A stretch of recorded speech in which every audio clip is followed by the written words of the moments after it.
in because there are so many small, very isolated communities in that part of the province. Well, we do have someone on the line now, and that person happens to be from Masset, in Masset now, Peter Mark. Hi, Peter. Hi there. So tell us what you felt when this quake hit.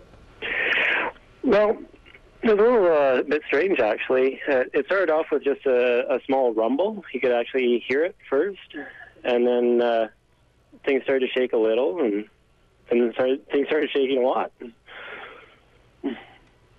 And so once the quake hit, well, how long did you say the shaking went on for?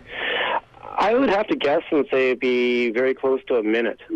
Yeah, which is consistent with, we were talking to somebody earlier on the mainland who also mentioned a minute, and sometimes, people aren't running a stopwatch, so it's interesting to hear the impressions that different people have. When the shaking ended after that minute, what happened next?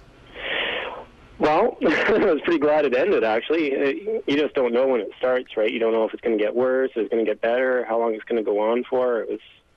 So yeah, you're kind of relieved when it stops, right? Mm-hmm. And so have you talked to other people in Masset since the quake? Presumably you have. What are they saying? Yeah, quite a few people. Kind of the same thing. I haven't heard of any real damage happening. A couple small items falling off walls or falling off china cabinets, but I haven't heard of any serious damage yet. And any impact at all on power? Did it flicker at all on telephone service or anything you noticed like that? Our power went off for just a couple seconds and it came right back on again. Mm-hmm. Just before you go, and we're speaking to Peter in Masset, just one more time for the people who are listening on the radio and watching on television, describe that minute of shaking, exactly how it felt and how the pattern changed over that minute. Well, it just felt like a wave passing through the house. The walls, you could actually see the walls twisting around me, and if you look up at the ceiling, I could see the ceiling moving back and forth over my head. It's amazing how much movement there was in the house.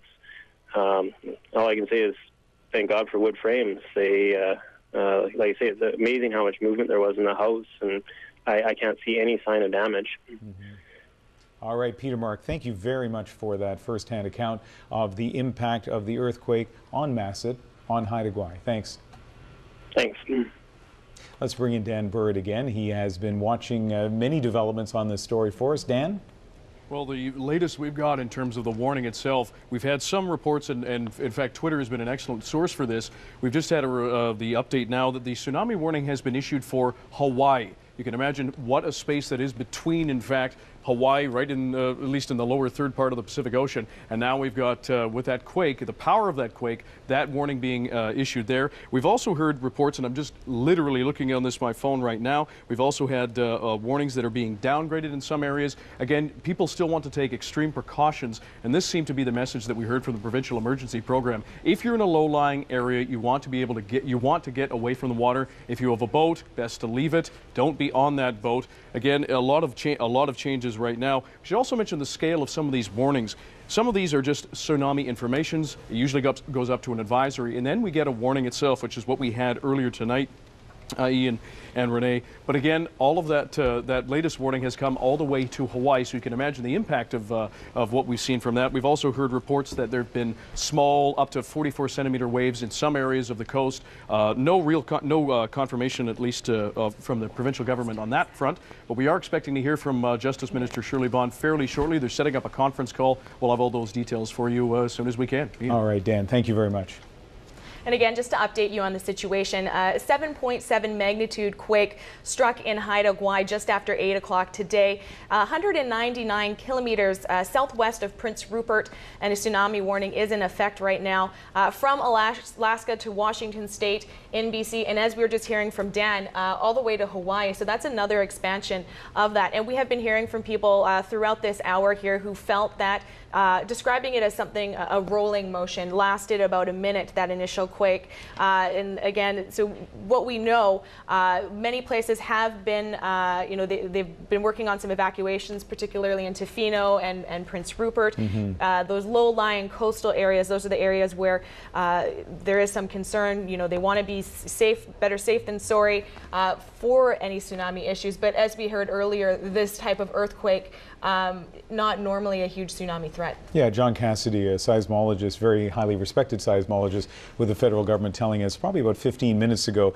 that this earthquake is two tectonic plates sliding across, sort of like this. Although I'm sure there's a more scientific way to show that. But the important part about that kind of movement is, as opposed to a quake that creates this sort of up and down movement, the two plates sliding against each other often do not cause any kind of significant tsunami. So that's the history of that kind of quake. Let's hope that that is exactly how it plays out. But as you pointed out, there is an alert, a tsunami alert, so people are on the watch.